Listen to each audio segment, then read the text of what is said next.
Hi. Let me show you where I am. Well, look, I got my bike.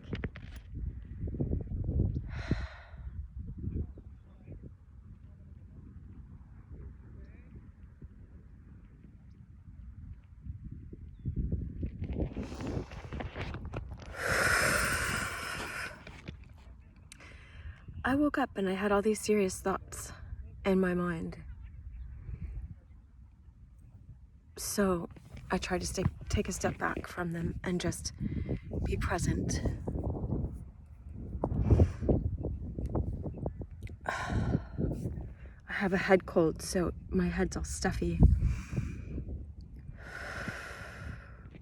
Oh, it's so beautiful. I think maybe I ought to turn around so you can see that in the background.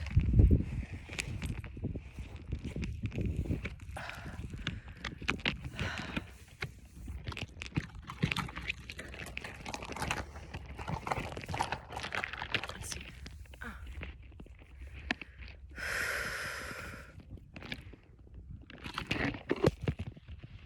It's the same, you can't really see the ocean. All right. Ah, there's the sun again, of course.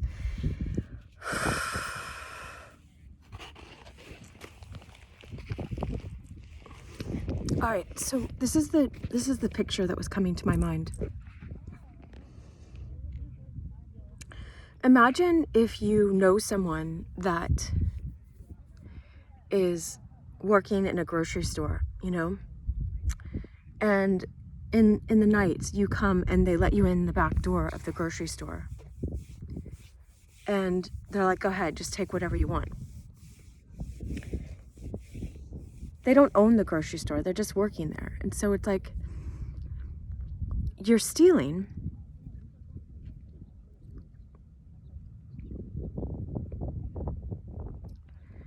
You're stealing. Even though you're like, oh, stoked, I get food and I get it for free. Someone's paying for it. The people that own the grocery store. What is that? There's some kind of wise saying or a verse that says, to the pure, all things are pure. To the corrupt, all things are corrupt. Because in my mind, I was going, well, okay, so we go back to childhood. If in childhood people crossed your boundaries or stole from you in a way where they ought not to have, and our parents are unconscious in so many ways, and so they leak their unconscious energy all over us. And like for me, I know, I'll speak for myself, that my achievements didn't feel like they were my own. They felt like I had to do them in a way to make my dad feel better about himself, because he didn't know his own worth. But I didn't know, I wasn't aware that he could just know his own worth. He could learn it, because it's a remembering. It's a remembering, as I've taught you guys in so many videos, because I've been learning the same thing. Plato said, Boethius quotes him in this book from 428 called The Consolation of Philosophy. It's a really, really good book. It's in C.S. Lewis's top 10 books that most influenced his life. So, and you can get it for free online in a PDF. I had it on my webpage. Actually, I do, on drcherylmeyer.com in resources. I made that a long time ago, so it's like old page.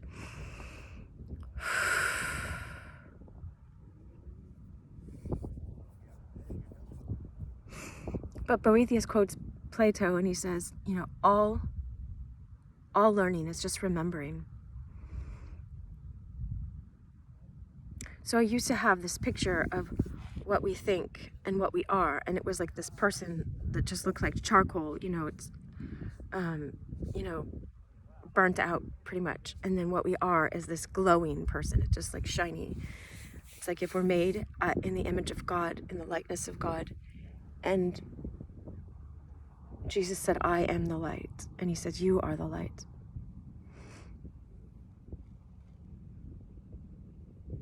If my parents had remembered that, then I wouldn't have felt, I have, you guys know me, if you know me. My name is Dr. Cheryl Meyer, and I'm a psychologist and a life coach.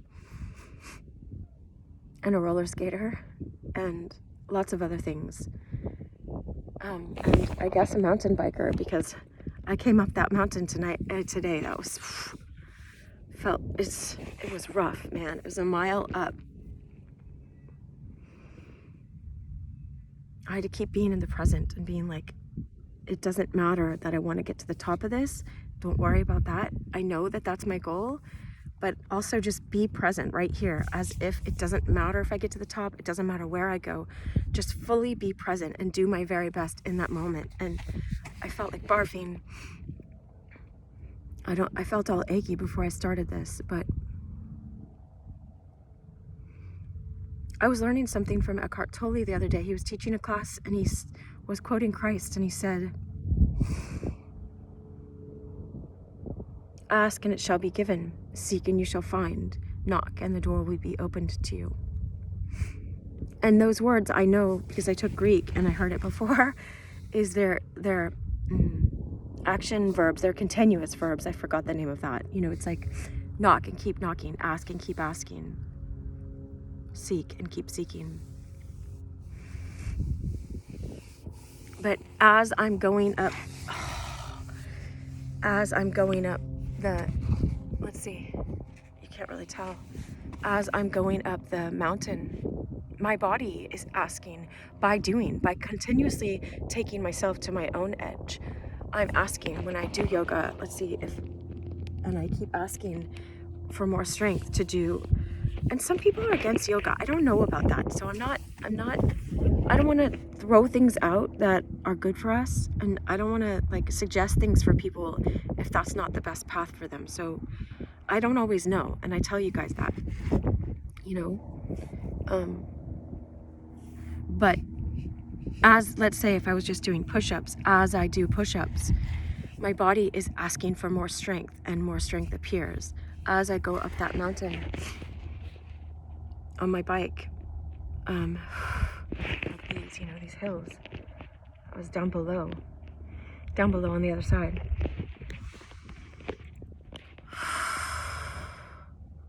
My body develops a higher capacity to intake oxygen, and then I get in better shape. No one told me that as a kid. I just thought I would always suck at running. I wish someone would have told me, that's the clinical term, that, the whole concept of conditioning your body, and ask and you can have more because you ask. Okay, but let's go back to the story that I woke up with, this vision.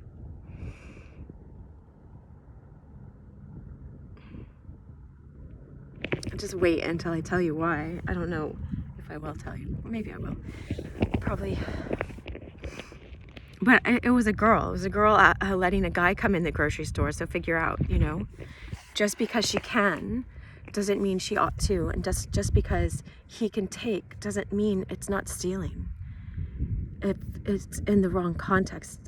So let's just go back to the grocery store, because I was literally just given that so I could keep my mind on that and think of the concepts. We're thinking of the concepts of justice.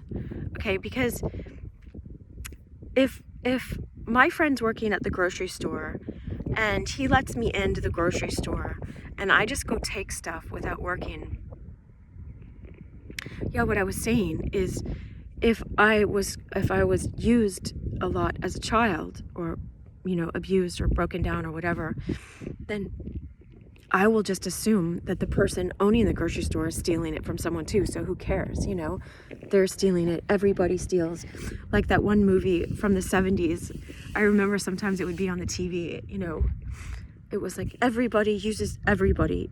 It's this woman on Staying Alive, with John Travolta, but it was old. Anyway, and so it's like, or I remember Dr. Phil saying, you're either, some people think they're either the hammer or the nail, and you're either going to be the one using people or the one getting used. They don't see a reality apart from that. They don't see love. And so,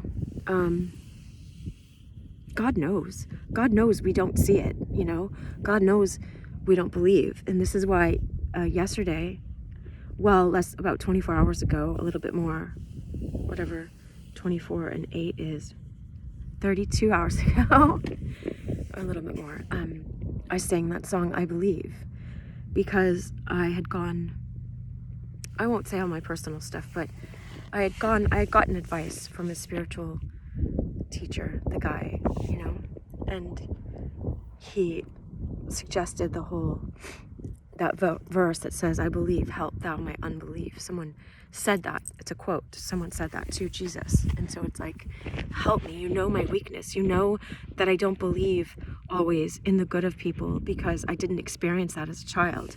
So why would I blindly trust, just think that's going to happen, Oh yeah, sure, and then get taken again. It's kind of like get taken for the fool, But guess what? If I get my groceries, not by working and making money and then paying for them, then I'm always dependent on my guy friend to be opening the door for me in the back of that grocery store, and for them to keep getting groceries in that grocery store, and for my stealing gig to continue to happen, And so I think that I'm free and I'm getting free groceries, but I'm really a slave, And this is the same with addictions and with drugs and with all sorts of shortcuts that we take, And I'm not judging anyone. Like, God knows I'm not, because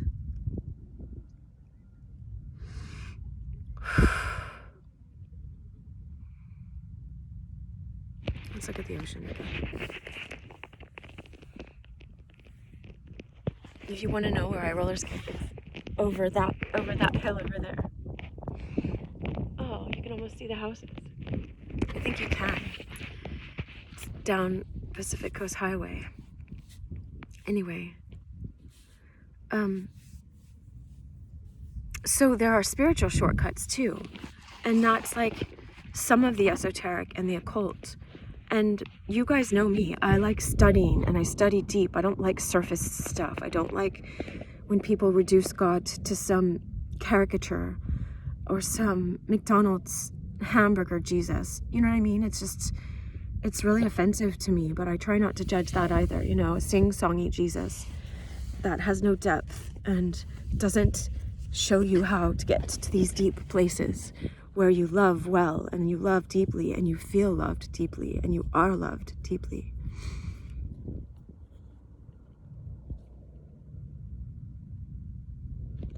So this image came to me this morning, and it came to me briefly before when I think it was a day I didn't have to fast. Like, okay, so one, check with your doctor or whatever, all those things. But you don't have to fast from food either. It's an important practice to practice fasting from something. Like even if it's from your phone. Sometimes I fast from my phone until like 4 p.m. at night, except for like work stuff. And even that, I try to just briefly look at my phone to double check if any of my clients texted or whatever, and then put my phone back down, or food, or TV for a couple days, or social media. But what it does is it's just like the ask and it shall be given. When you ask from want, I'm going up this mountain, my body needs more capacity to hold in oxygen or I'll never make it up. My legs need more strength, or I need more perseverance in my mind that I know I can stay on my bike instead of walk my bike, or whatever it is, As I do, I'm asking by my actions, and next time I'll be better, if I stay conditioned on this, or conditioned in all the other ways I stay conditioned in my life, because I love it. I like being fit, and I keep meeting people who like that as well, and that's fun as well.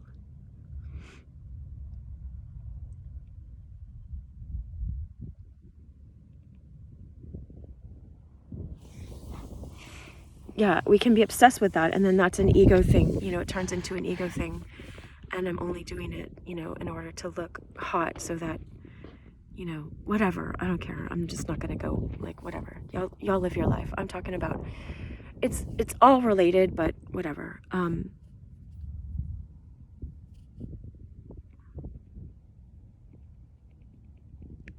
can see how it's related. It's kind of like in our old dynamic. Okay, so now we're almost we moved out of the age of Pisces and into the age of Aquarius. And I don't know all what that means, and I'm not saying to give it so much importance that you don't follow your own destiny and path and stuff like that. So I'm not saying give your power away to that, but I heard it's like we were in the age of belief, now we're in the age of knowing, or it was 2,100 years of Pisces. And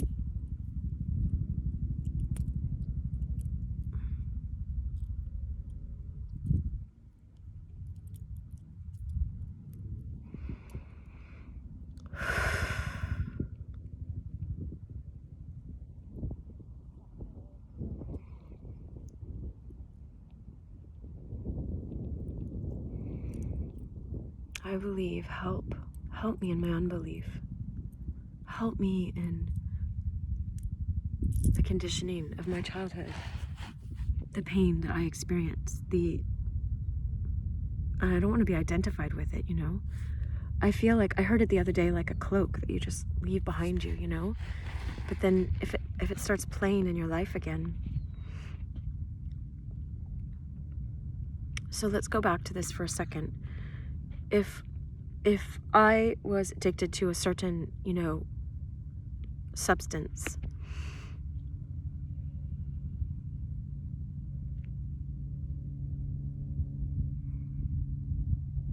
you feel high when you're on that substance, you know?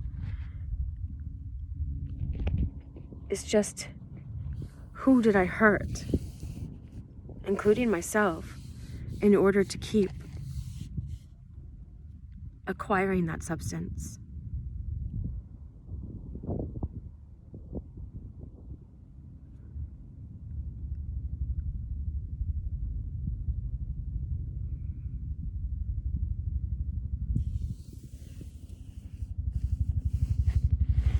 And was I really free? I felt free. It's like what this teacher guy was talking to me about. He said it's an illusion, Cheryl, you know? And some of the things I was asking him about.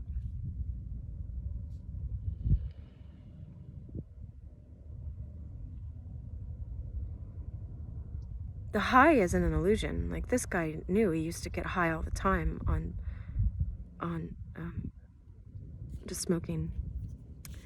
And so,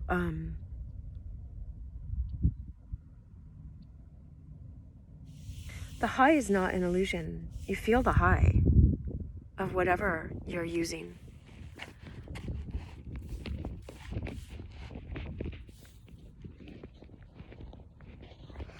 But at what cost, you know? Then for 4 years, let's say, I just spending all my time getting high. What was I growing in my understanding or my being or my wisdom or my kindness or my love or feeling loved or knowing love? Do I have to? I don't know. I learned what I don't want. I learned that I just spent 4 years of my life. I used to work at a rehab, and so, like, you know, the older people would say to, like, the 20-year-olds coming in, like, you're so lucky you're addressing this substance abuse now, because I just wasted 25 years of my life drinking or whatever, you know? I wish I could have those years back. All the relationships that were lost and connections, and some of them had kids, so they hadn't been connecting with their kids that whole time.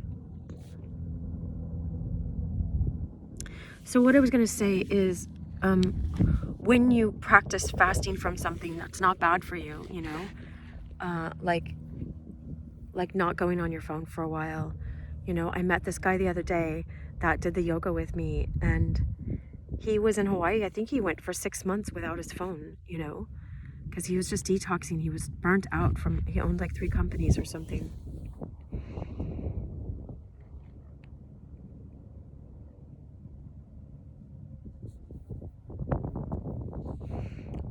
we all say like, oh, I can go without, you know, then when you do, you're like, oh, you don't realize how often you went to that thing, you know? And so it teaches you, and if it's alcohol or something like that, I'm like, I don't like,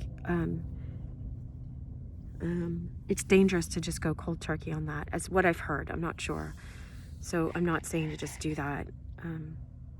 Like find the way. I'm sure there's YouTube videos, but I'm a doctor in psychology, not a medical doctor. So I'm not suggesting that. I'm just saying, I'm talking about like putting your phone down. You're not going to be like,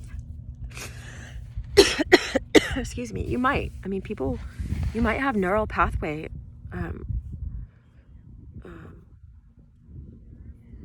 like withdrawals. Our brain pathway gets used to working a certain way and getting endorphin highs, and you're not getting them. But then you learn not to keep depending on those, and then you're not a slave to that anymore. And so I had these Brazil nuts on my desk, and it's like you can have, you're meant to have like 2 of them a day to get all the minerals you need, I think. This is what I read somewhere a long time ago. So I'll keep them there sometimes and try to have 2, and they're really substantial. So like if I'm not going to eat for a couple hours or something, like I didn't eat this morning yet, I can have a couple of those and it'll just sustain me for a while.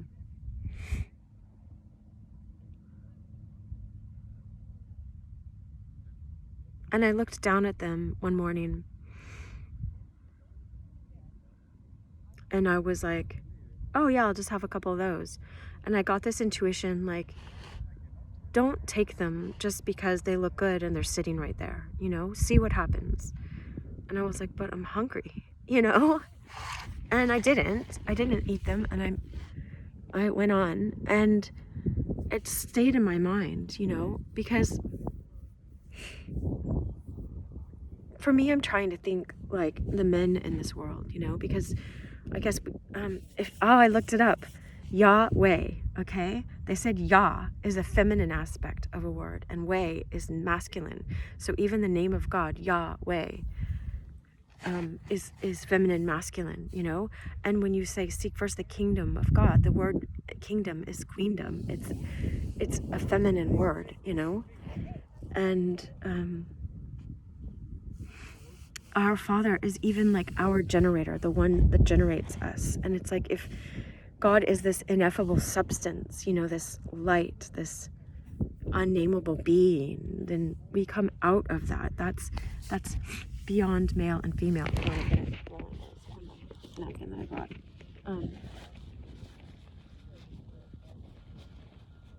And so I have this idea that we have both masculine and feminine energies, or whatever you want to call it, in us. This is what I've been looking at. And so, like, if a guy just has girls throwing them at them all the time, you know, I know some guys would be like, I wish, you know, a really cute guy, you know, that would think that. I'm like, you know, but anyway, then it's like to not take just because you can and because you think it would make you feel better in the moment. You know,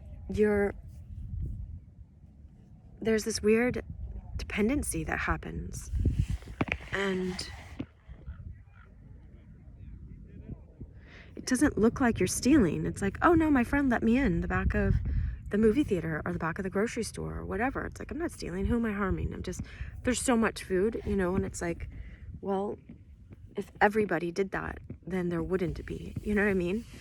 Sometimes I think of it like that, you know, or just because I could sneak in the movie theater back when we could, you know, doesn't mean I ought to. Someone spent a lot of money and they could have put all of their money on risk to make that movie because they had a dream and a vision of creating something. And, you know, of course I could be like, oh, it's really big corporate, you know, greedy studios or something. Or I could just be like, I don't care who it is. I'm not going to be in a practice of stealing.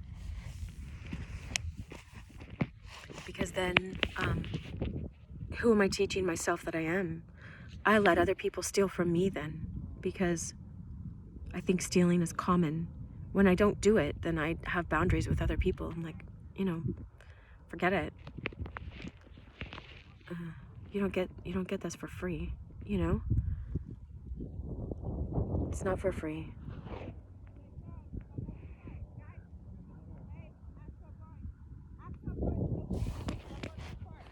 Remember I sang the song the other day, like, charm is deceitful, beauty is vain, flesh is unfaithful, is of no gain. But a person who knows how to sit in stillness, knows how to remember this deep sense of our worth.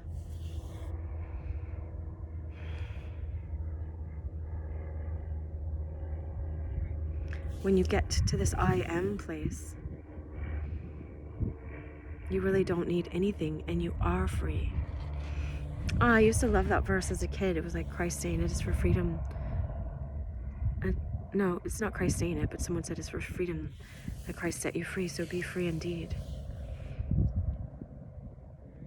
Somehow it's the free path. It's true freedom, but it looks like lack. And so our eyes, the eyes of our physical body, make fun of it and don't understand it. And